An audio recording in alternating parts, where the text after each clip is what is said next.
Hello guys and welcome to GamesCom 2009. This is officially the biggest public games convention in the world now, and we've been scouring the show floor and the behind the scenes access to get you the biggest and best games. Let's go and find out what we've seen.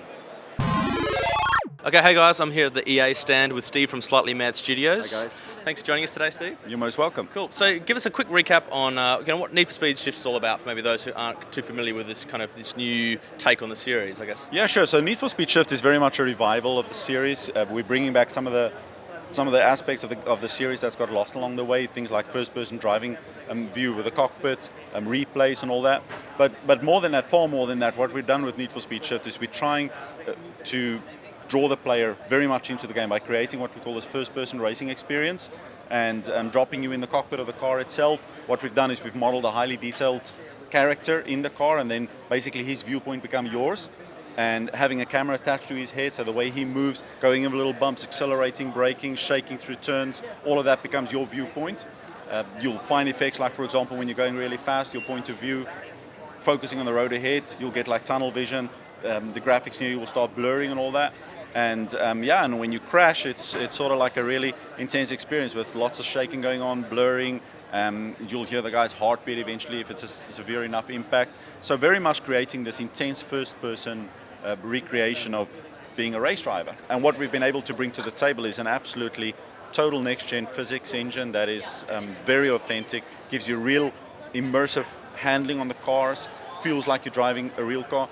For example, when we created the cars, we worked very closely with the manufacturers, and our whole goal was not to just create a car that looks good, but it had to sound like the real thing and it had to handle like the real thing. And that's the only way that you can really pull a player into this full immersive experience and create that level of, that suspense of disbelief. So the game comes out in September. What kind of part of development are you up to now, and what's left to finish on the game?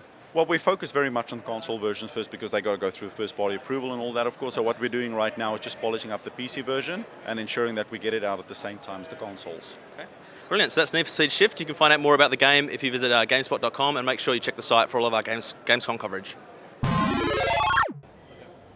Hey guys, it's day one of Gamescom in Cologne, Germany, and I'm lucky enough to be joined by David Rutter, who is the producer of FIFA 10 on PlayStation 3 and Xbox 360. Now David, every couple of months you're showing something new. What is it this time in Germany? So we announced yesterday a couple of things. One, that the Bernabeu Stadium would be available as a free download at launch, and also our new Virtual Pro feature.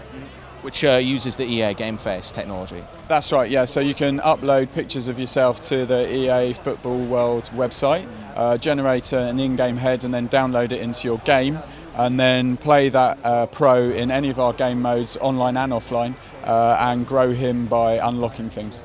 Tell us about the introduction of the Spanish stadia as well, because you're going to be doing this as downloadable on day one for people that buy the game. Yeah, that's right. So we're really excited about the return of the Bernabeu to FIFA. It's a really significant stadia, and we're really pleased to be able to have that available for our fans. And any plans as yet to other DLC that you're going to be introducing once the game's out? So we have obviously live seasons, which we kind of inferred a little bit about yesterday. We'll have some news about live seasons coming up at the beginning of September. And so the game is, you were saying, 95% complete? Yeah. Kind of happy with how it's turned out? Yeah, pretty much. There's one or two things we're just nailing at the moment to do with the game. We're very happy with the quality of the game. It's playing very fluidly. The responsiveness is excellent. All of the kind of features we wanted to put in there at this point in time are all done, and we're happy with them. It plays a good game, I think you'll agree, and we're really kind of happy with all that. So it's good. Great stuff. Well, thanks again for your time, David. You can find out more about FIFA 10 on PlayStation 3 and Xbox 360 on GameSpot.com. Cheers. Hi guys, I'm here with Patrice from the Assassin's Creed team at Ubisoft Montreal, and we've just checked out the Assassin's Creed 2. It's looking pretty awesome on the 360. So tell us a little bit about your new demo you're showing off at Cologne. Well, first, it's not a demo. It's the actual game that we're showing. You had a gameplay session with me. I'm showing you some tools, the toy element of Assassin's Creed. At E3 we showed you a real mission, the flying machine, and it was a little bit more driven. This time it was just the toy with us. We showed you Florence, a new city that we haven't shown before, shown you like the currency system, the economic system, just throwing money to see people react and trying to get the money on the floor. We showed you the eagle vision that you can now use while you move instead of just being in first person. What else did I show you? I showed you some smoke bombs element again. Show you that you can blend in any groups that you see, not only in the monks like in AC1.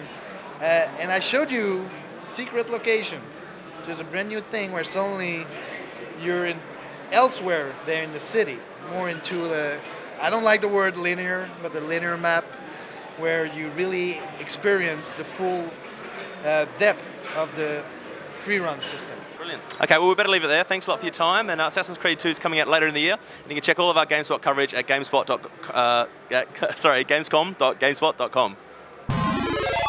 That's all from us in Cologne. Remember, you can check out all of our coverage from Germany by heading over to gamescom.gamespot.com. But for now, we will see you again soon.